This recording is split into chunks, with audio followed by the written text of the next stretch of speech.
हैं और डरते हैं इस बात से कि इस देश का दलित, इस देश का पिछड़ा, इस देश का आदिवासी, इस देश का मजदूर, इस देश का पसमानदा, इस देश की औरतें जब पढ़ लिख जाएंगी तो आपके बराबरी की कुर्सी पर बैठकर आपसे बराबरी की बात करने लगेंगी। और आप हरगिज नहीं चाहते हैं कि इस देश में बराबरी हो। के बैन कर देने से हम बोलना बंद कर देंगे, आपके बैन कर देने से हम चीखना बंद कर देंगे, आपके बैन कर देने से हम आवाज उठाना बंद कर देंगे। आप गलत सोचते हैं। अगर आप हमें टीवी पर नहीं बोलने दोगे, हम फेसबुक पर बोलते थे। आप हमें फेसबुक पर नहीं बोलने दोगे, हम यूट्यूब पर बोलेंगे। आप हमें यूट्यूब पर नहीं बोलने दोगे, हम सड़कों पर बोलेंगे। आप हमारी जीभ काट लो, हम तब भी चीखेंगे। आपको हमारी आवाज सुननी पड़ेगी और तब तक सुननी पड़ेगी जब तक आप अपनी व्यवस्था को बदलने पर मजबूर नहीं हो जाते। 144 लगा दी है तो मुझे लगा डर तो लगता है और बहुत ज्यादा लगता है। फिर सवाल उठा कि वो डर किस बात से लगता होगा। क्यों सोचती होगी हुकूमत कि इन लोगों को जमा ना होने दो, आपस में बात ना करने दो। अभी जब मैं यहां मीटिंग में आने के लिए आ रहा था और ये मेन रोड से आगे बढ़ा तो बाईं तरफ मुझे एक बहुत बड़ा होटल दिखाई दिया। तो मैंने अपने साथी से पूछा कि ये कौन सा होटल है। बहुत आलीशान लाल रंग की इमारत, ऐसा लगा जैसे किला हो। तो उन्होंने कहा ये होटल नहीं है, ये एक पॉलिटिकल पार्टी का दफ्तर है। यहां से देश की हुकूमत चलाने वाले लोग बात करते हैं। आपको मालूम है पिछले 6 साल में भारतीय जनता पार्टी नाम का जो होटल है उसको 6000 करोड़ रुपए का फायदा हुआ है इलेक्टोरल बॉन्ड से। और वो 6000 करोड़ रुपए इसलिए आता है ताकि वो आप जैसे लोगों की 6000 रुपए की नौकरी छीन सके, ताकि वो देश के नौजवानों से ये हक छीन सकें कि उन्हें सस्ती और अच्छी पढ़ाई मिले। वो ये हक छीन सकें कि वो आपस में बैठकर बात कर सकें। अभी जेएनयू के साथी कह रहे थे कि न्यू एजुकेशन पॉलिसी आई है और अब एक कानूनी व्यवस्था बनाना चाहते हैं ड्रॉप आउट के लिए। जेएनयू को एक सतत तरीके से बदनाम करने की कोशिश हो रही है और केवल जेएनयू को बदनाम करने की कोशिश नहीं हो रही है, हर उस जगह को बदनाम करने की कोशिश हो रही है जहां सोचने वाले लोग रहते हैं, जहां विचार करने वाले लोग रहते हैं, जहां पढ़ने वाले लोग रहते हैं, जहां लिखने वाले लोग रहते हैं। तो इस देश के विश्वविद्यालयों को, इस देश के कॉलेजों को, इस देश के विचारों के अड्डों को इसलिए बंद करना है और इसलिए बदनाम करना है क्योंकि वहां सोचने समझने विचारने वाले लोग रहते हैं।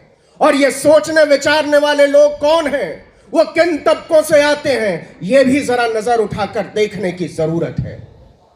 कौन पढ़ते हैं जेएनयू में, कौन लोग पढ़ते हैं अलीगढ़ मुस्लिम यूनिवर्सिटी में, कौन लोग पढ़ते हैं बनारस हिंदू यूनिवर्सिटी में, और कौन लोग पढ़ते हैं अशोका यूनिवर्सिटी में, कौन लोग पढ़ते हैं लवली प्रोफेशनल यूनिवर्सिटी में, कौन लोग पढ़ते हैं एमिटी यूनिवर्सिटी में। जिन लोगों ने इस मुल्क में शिक्षा को कारोबार बनाया है, जो लोग चाहते हैं कि इस देश के गरीब, इस देश के दलित, इस देश के पिछड़ा, इस देश का पसमानदा सिर्फ ड्राइवर पैदा हो, मेहतर पैदा हो, सड़क साफ पैदा करने वाला पैदा हो, ड्राइवर पैदा हो, वो लोग कहते हैं कि जेएनयू पर ताला लगा दो, वो लोग कहते हैं कि जामिया पर ताला लगा दो, वो लोग कहते हैं अलीगढ़ मुस्लिम यूनिवर्सिटी पर ताला लगा दो, यहां आतंकवादी पलते हैं। नहीं साहब, आप आतंकवाद के नाम पर जो झूठ फैला रहे हो, आप देशद्रोह के नाम पर जो झूठ फैला रहे हो, जो फरेब फैला रहे हो, उसका सच हम जानते हैं। आप डरते हैं और डरते हैं इस बात से कि इस देश का दलित, इस देश का पिछड़ा, इस देश का आदिवासी, इस देश का मजदूर, इस देश का पसमानदा, इस देश की औरतें जब पढ़ लिख जाएंगी तो आपके बराबरी की कुर्सी पर बैठकर आपसे बराबरी की बात करने लगेंगी। और आप हरगिज नहीं चाहते हैं कि इस देश में बराबरी हो। आप असमानता की एक व्यवस्था को बनाए रखना चाहते हो। आप गुलामी की व्यवस्था को बनाए रखना चाहते हो। आप बनाए रखना चाहते हो एक भ्रष्ट शासन तंत्र को, जिसके शीश पर बैठकर आप हमारी तरह के लोगों पर राज कर सकें और हमारी तरह के लोगों को सोच से गुलाम बना सकें। विश्वविद्यालयों पर ताला इसलिए नहीं लगाना है कि वहां देशद्रोही रहने लगे हैं। विश्वविद्यालयों पर ताला इसलिए भी नहीं लगाना है कि हमारे पढ़ लिख जाने से उनको व्यवस्था में, उनकी सोच समझ में कोई ऐसी उथल पुथल हो जाएगी जिससे उनको दिक्कत हो जाएगी। वो इसलिए विश्वविद्यालयों पर ताला लगाना चाहते हैं कि हम एक गुलामी की व्यवस्था से बाहर निकल आएंगे। और आप चाहते हो कि आपकी ये व्यवस्था बनी रहे। और उनकी व्यवस्था क्या है? सोचा है आपने? देखा है आपने? समझा है आपने? उनकी व्यवस्था ये कहती है कि इस देश में डाइवर्सिटी नहीं रहनी चाहिए, इस देश में विविधता नहीं रहनी चाहिए, इस देश में अलग अलग तरह के सोच और विचार के लोग नहीं रहना चाहते हैं। वो लोग कहते हैं कि इस देश में एक ही विचार, एक ही गाना, एक ही तरह का खान पान, एक ही तरह का रहन सहन, एक ही तरह की बोली भाषा विचार और एक ही नेता। इसलिए आपको विश्वविद्यालयों से डर लगता है, इसलिए आपको छात्रों से डर लगता है, इसलिए आपको नौजवानों से डर लगता है। और जहां तक बात है डर की, तो इसको भी समझे जाने की जरूरत है कि आप क्यों डरते हैं। आप इसलिए डरते हैं कि हमारी तरह के लोग, आपकी तरह के लोग, इस सड़क के बाहर बैठे हुए, फुटपाथ पर जो लोग बैठे हैं, उनकी तरह के लोग पढ़ाई लिखाई करने की मांग न शुरू कर दें। आप जिस दिन कह देंगे कि नहीं सस्ती शिक्षा नहीं होनी चाहिए, आप जिस दिन कह देंगे कि नहीं मुफ्त दवाई नहीं होनी चाहिए, मुफ्त पढ़ाई नहीं होनी चाहिए, हमको गैर बराबरी से कोई दिक्कत नहीं है। उनको न जेएनयू से दिक्कत है, न जामिया से दिक्कत है, न एमयू से दिक्कत है, न बीएचयू से दिक्कत है। उनको एक ही चीज से दिक्कत है कि हम और आप बार बार बराबरी की मांग क्यों करते हैं। आप चाय वाला बोलकर इस देश के हर नौजवान को फुटपाथ पर बैठा देना चाहते हैं, लेकिन यह बात साफ होनी चाहिए और बहुत तरीके से साफ होनी चाहिए कि हमारी और आपकी तरह के लोग जब सस्ती पढ़ाई की बात करते हैं, जब मुफ्त दवाई की बात करते हैं, जब इस देश के एकेडमिक इंस्टीट्यूशंस की बात करते हैं, तो वो कौन लोग हैं जो हमसे और आपसे गद्दारी करते हैं। इस बात को भी रेखांकित किए जाने की जरूरत है, इस बात को भी समझे जाने की जरूरत है। कहीं वो लोग उन्हीं लोगों के बीच बैठकर और हमारी तरह के लोगों की तरह दिखकर हमारी और आपके साथ, हमारे और आपके सपनों के साथ छल तो नहीं कर रहे हैं, कोई सौदागरी तो नहीं कर रहे हैं, कोई बाजीगरी तो नहीं कर रहे हैं। और इसलिए दिक्कत होती है। दिक्कत इसलिए होती है कि आप जानते हैं कि इस देश का नौजवान अगर पढ़ाई लिखाई करने की बात करेगा तो आप उसके हाथों में लाठी और बल्लम तो नहीं थमा पाएंगे। किन लोगों के हाथों में लाठी है?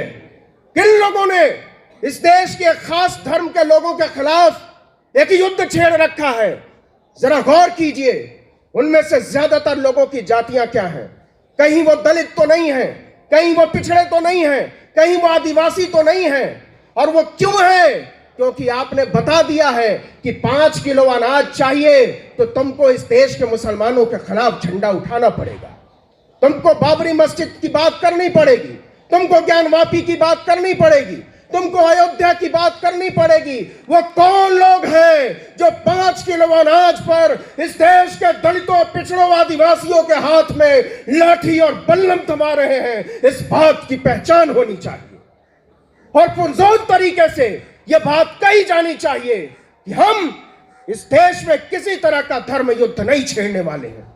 इस देश की जमहूरियत, इस देश का लोकतंत्र, इस पर मुझे पक्का यकीन है, मुझे पक्का यकीन है। इस देश की लोकतांत्रिक व्यवस्था पर, इस मुल्क के संविधान पर मैं ये मानने को राजी नहीं हूं और मेरी तरह का कोई भी आदमी यह मानने को राजी नहीं होगा कि इस देश के लोग इस देश की 25 करोड़ आबादी के खिलाफ युद्ध लड़ना चाहते हैं, उनको मिटा देना चाहते हैं, उनके धर्म स्थलों को नेस्तनाबूद कर देना चाहते हैं। लेकिन हमको ऐसा पढ़ाया जा रहा है, हमको ऐसा बनाया जा रहा है।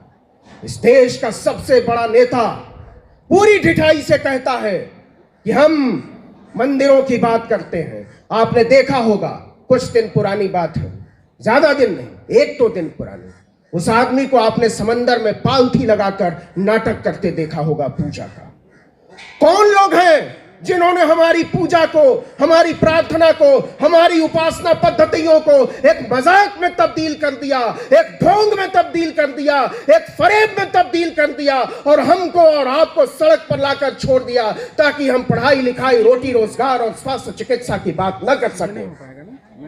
हमारे लिए यह बात समझनी बहुत जरूरी है कि हम बार बार क्यों विश्वविद्यालयों को बचाने की बात कर रहे हैं, हम बार बार क्यों प्राइवेट एजुकेशन के खिलाफ बात कर रहे हैं, हम बार बार क्यों प्राइवेट हेल्थ सिस्टम के खिलाफ बात कर रहे हैं। हम ये बात इसलिए कर रहे हैं कि इस देश के ज्यादातर लोग इस देश की अभी की चिकित्सा पद्धति को, एजुकेशन सिस्टम को अफोर्ड नहीं कर सकते। जो लोग पीपीपी नाम का मॉडल चला रहे हैं उनकी तरफ नजरें उठाकर देखिए, जो सड़कों को बेच रहे हैं टोल टैक्स के नाम पर, जो विश्वविद्यालयों को बेच रहे हैं। आपने देखा होगा दिल्ली यूनिवर्सिटी में एक रिलैक्सो सेंटर है। मैं जब वहां से गुजरा तो मैंने सोचा कि रिलैक्सो तो चप्पल बनाने वाली कंपनी है, दिल्ली यूनिवर्सिटी में रिलैक्सो सेंटर का क्या काम है। वो रिलैक्सो सेंटर इसलिए बताते हैं और बनाते हैं ताकि वो चप्पल पहनकर यूनिवर्सिटी में आने वाले लोगों को नीचा दिखा सके, वो बता सके कि तुम्हारा काम विश्वविद्यालयों में पढ़ना नहीं है। आप देख लीजिएगा आने वाले दिनों में इस देश के अध्यापकों के लिए क्या होने वाला है। आप किस तरीके से इस देश के कॉलेजों को, विश्वविद्यालयों को आरएसएस के एक्सटेंशन काउंटर में तब्दील कर रहे हो, और यह खतरनाक स्थिति है। आपको समझना पड़ेगा।